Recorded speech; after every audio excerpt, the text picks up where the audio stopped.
Activision-Blizzard update time because, well, many people do indeed think that Bobby Kotick must go, and Bobby Kotick has now actually spoke about the issue of him going at the same time that more of the games industry muscles in and basically passes comment on what is going on. So really, it's all quite happening.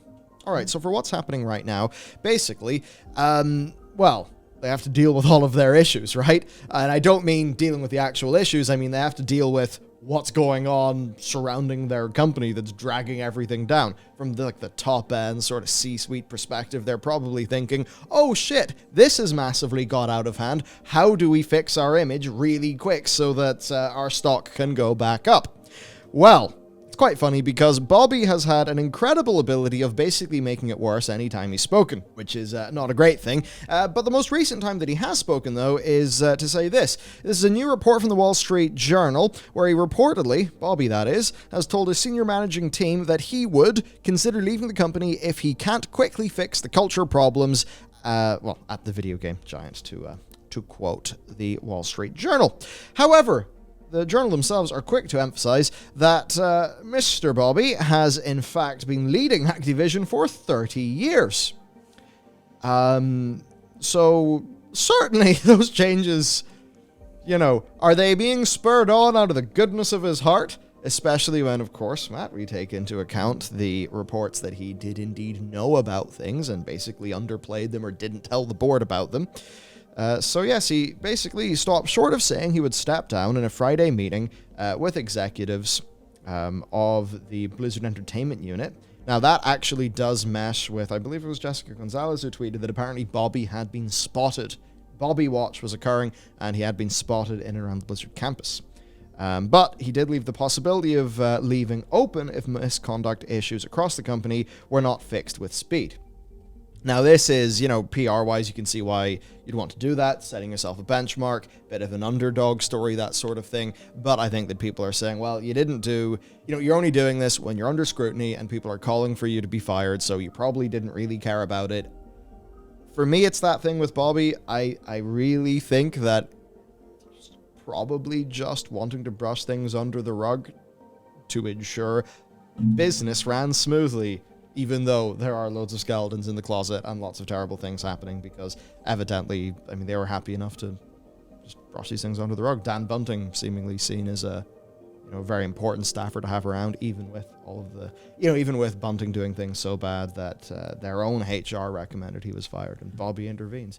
So I think just lets you know kind of what Bobby's like. And from what I can tell, there's really no sexual allegations or anything like that against Bobby Kotick. It purely just seems to be, some weird power trip shit and brushing stuff under the rug because money, money, money.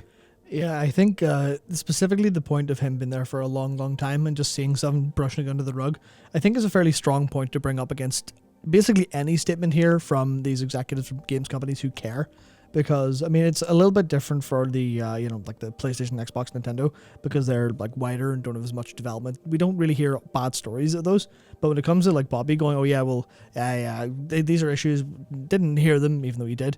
You have to look at how all their employees are generally treated over time. Mm-hmm. And not even just the sexual assault stuff or the harassment and discrimination, but even if you look at, how Activision QA are treated as people, how they treat contractors, you can tell that any sort of, oh no, we really care about our employees is absolutely if it's true, it doesn't override their want for actually solve the problems immediately and at their own expense, which I think is the important part to sort of keep in mind under all of it. Yeah. And, well, okay, so there's the talk of fixes then, fixing all of this quickly, which is all quite funny because, they've been investigated since 2018. So, the latest time to reasonably start, I know reasonable's maybe too charitable, but at the very least, whenever the investigation starts, you probably should have went nuclear in this issue. Mm-hmm. Shouldn't have taken, all of these years. But it's worth noting that the times that Mr. Kotick has basically opened his mouth about things, it's been undermining one of his leading executives by having her send out an email that he wrote and then subsequently calling it tone deaf. I'm not sitting here being like, oh, poor Fran. Of course. But Bobby's email seems to have went out under Fran's name. Fran got all the shit. Bobby then threw her under the bus by saying it was tone deaf, even though he wrote the friggin' mail. Appointing the first woman to code lead Blizzard only for her to quit a few months later after feeling tokenized, marginalized, and discriminated against. And again, that's the thing where it's like, just basic strategy tells you that any situation where Jen leaves under those circumstances, where there is a risk exposure to that getting out to the press, you do whatever you can to make sure that doesn't happen. Again, people are going to say, oh, but what if, different levels of experience, different compensation, etc., to which I just say, yeah, but think about this, PR, image management, strategy, risk management. Those are the other things you actually do have to engage with. So I just couldn't believe that Activision-Blizzard, if they're going to be evil, conniving bastards, at least be competent at it. Yeah. And they weren't. Yeah, this is one of the biggest public L's they could possibly have taken in front of the entire world at the point of the most scrutiny, and they didn't even get that right. Where it's what's the worst thing that could possibly happen? Let's make it happen. It almost seems like that's what they said. Yeah. Then, of course, so all that was going on, then any of his lackluster attempts at action are being rather eradicated. Not the action themselves, but a lot of the, Bobby personally having a big care about it. That was eradicated by the Wall Street Journal's reporting as well. And that's the thing. He's been CEO since 1991. Of course, Blizzard is something that was acquired about 14 years ago. RIP. I say RIP, but Blizzard did have cultural issues at that time, I should say. I think that's one of the important things to talk about here, because he goes on about how, when he explained to the board, I believe, he explained that a lot of the problems were Blizzard Entertainment problems, and that those are being dealt with. And you're like, yeah, but you did pick up the company 14 years ago. Sure, that's under half of 30 years ago, but that's still a long time to go, well, what's going over there? Okay, we don't like it very much. Let's solve it.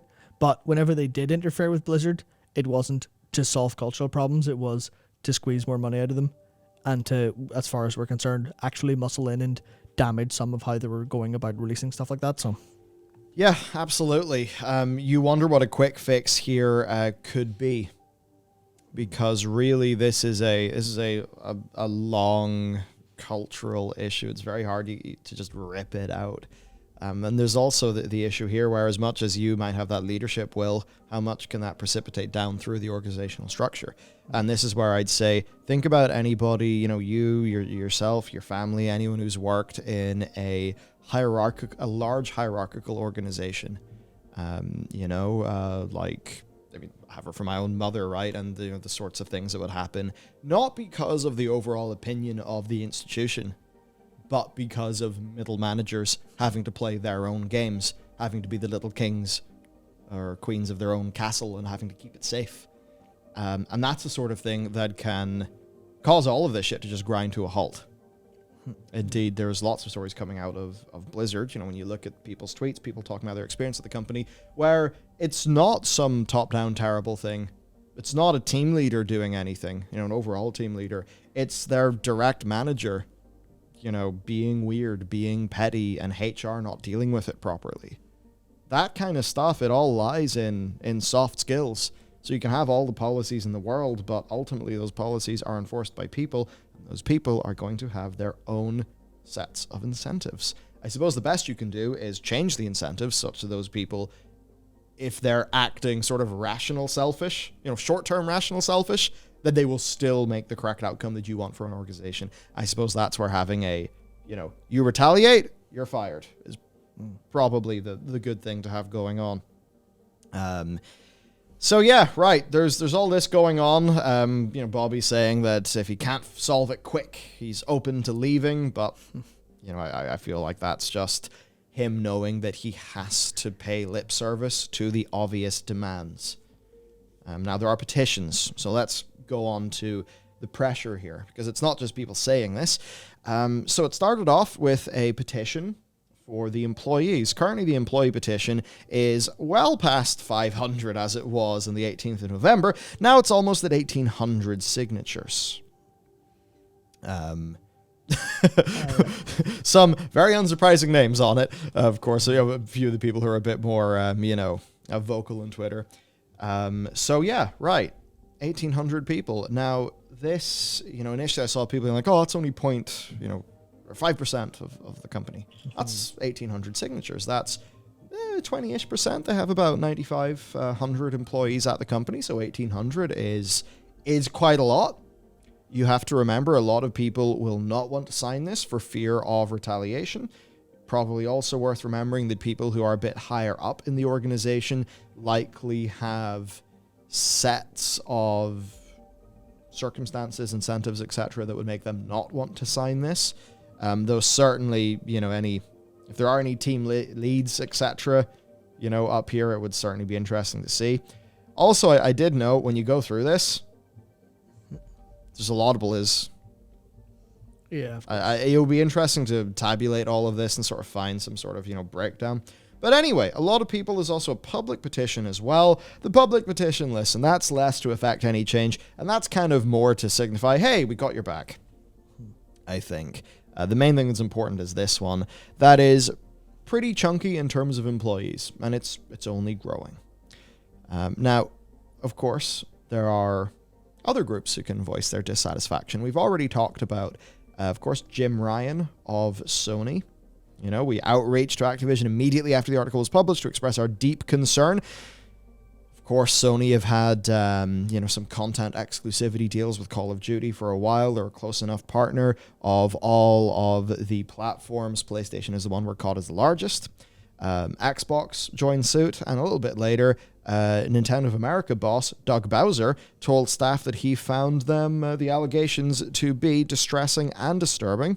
He confirmed Nintendo reps are in contact with Activision and have taken action and are assessing others. What is that? What is the action? We don't know, but very interesting. Again, Nintendo is a solid enough partner for Activision-Blizzard. I mean, at the very least, there's Diablo on the Switch. There's all that stuff going on. So it's rough. Basically, their business partners, their employees, the people, the press. Not good. Now, at this point, who's actually on, Activision's side, who's on Bobby's side? I think, you can't say the employees who haven't signed it are on his side. So they have to be discounted, which means the board of Activision-Blizzard and himself. Those are the people who are actively, kind of going, yeah, no, it's fine. Bobby can stay. Yeah. Activision's, we were doing the best.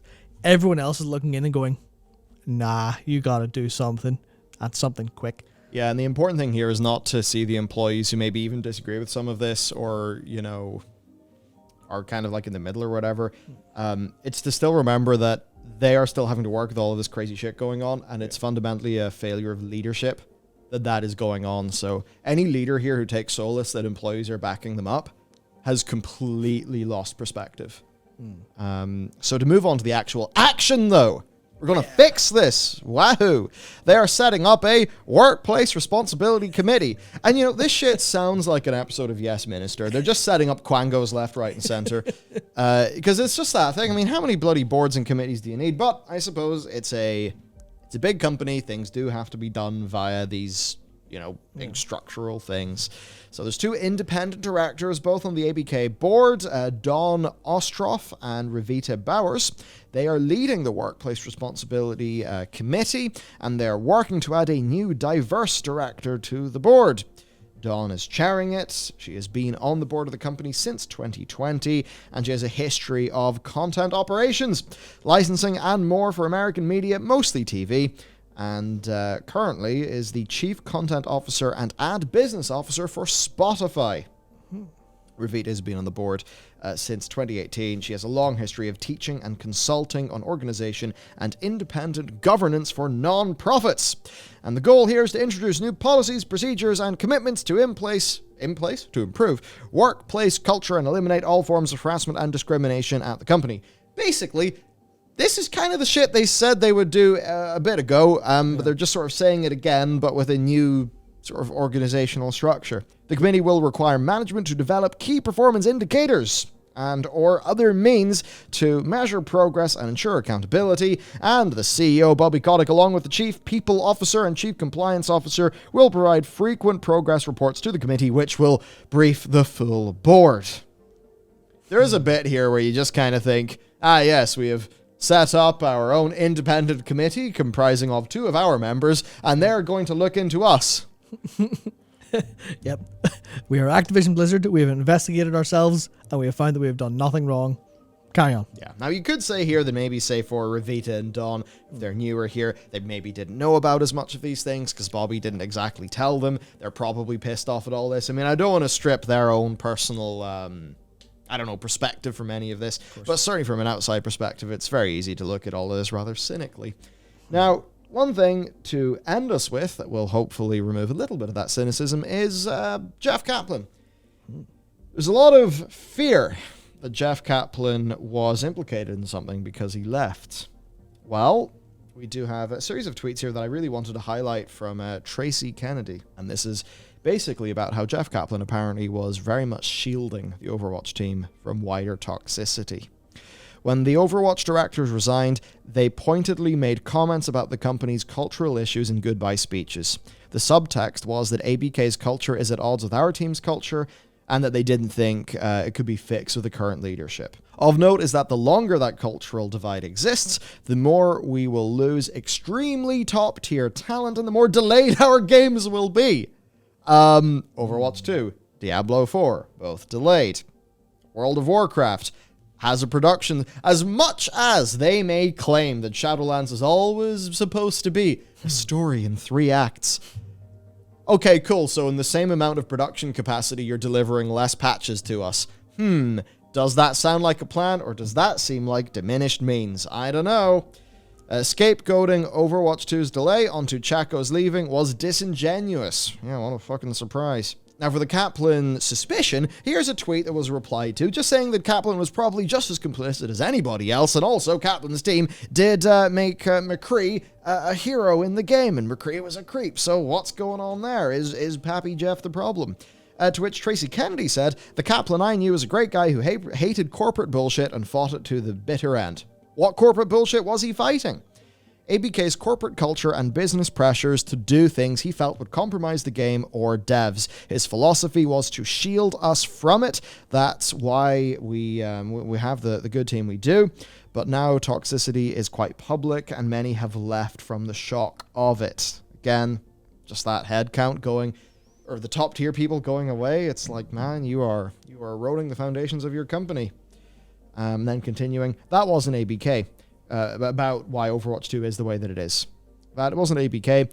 Kaplan had a vision of an Overwatch game with PvE in it from before the original game's launch. He wanted Overwatch 2 to be a sequel to get non-PvP players to consider trying the game out for the PvE. He felt very strongly about that. I suppose I can recognize it. I just would want Overwatch 2 to seem a bit bigger than it did at its initial reveal, and maybe it will. I heard some positive sentiment about the PvE reveal. I'm just a bit disconnected from Overwatch, to be honest. So there you go. Bobby's suspicion and some words about Jeff Kaplan that certainly sound good. Yeah, it's just interesting that, like, especially thinking that Bobby's been there for 30 years now. And obviously it was a decent build-up, but I've been doing a decent bit of thinking about, how game development has progressed over time. And I feel like this is absolutely, they're just completely cutting the ass out of it for short-term gains. The idea that they've let all of their top-tier talent leave, or most of it, because they're underpaid comparatively, or all of these cultural issues are ongoing. It's a kind of case where, if I had to present an argument for why Bobby Kotick should resign, there is very much a case of, listen, obviously good job up until this point, but the way this company is being run is now absolutely for short-term gain as opposed to long-term gain in so many different ways that even the public can see.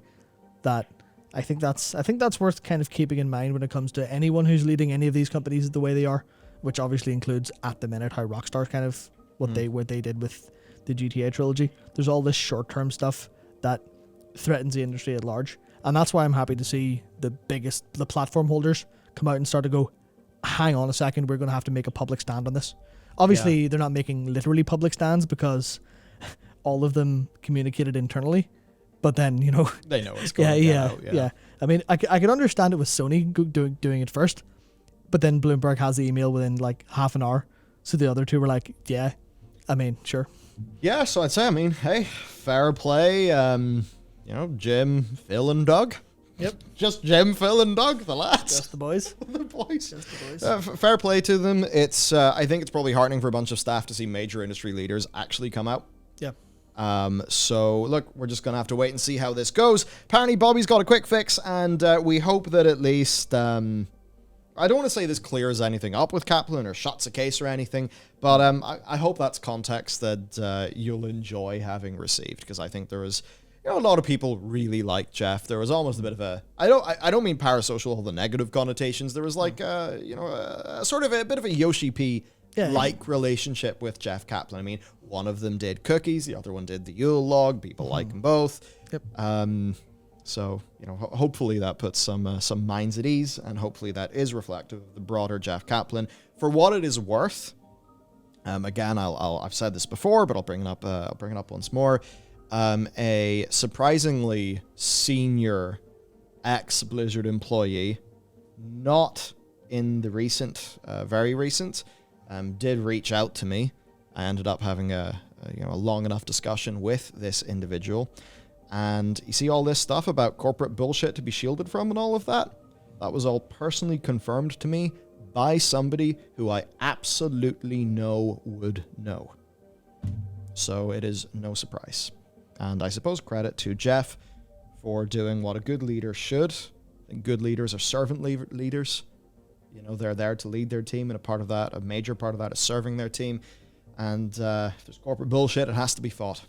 So there we go. That's it for today's video. There will be more on the channel before this video and after this video, so do indeed subscribe, do all those nice things. Have a wonderful day, and we will see you next time.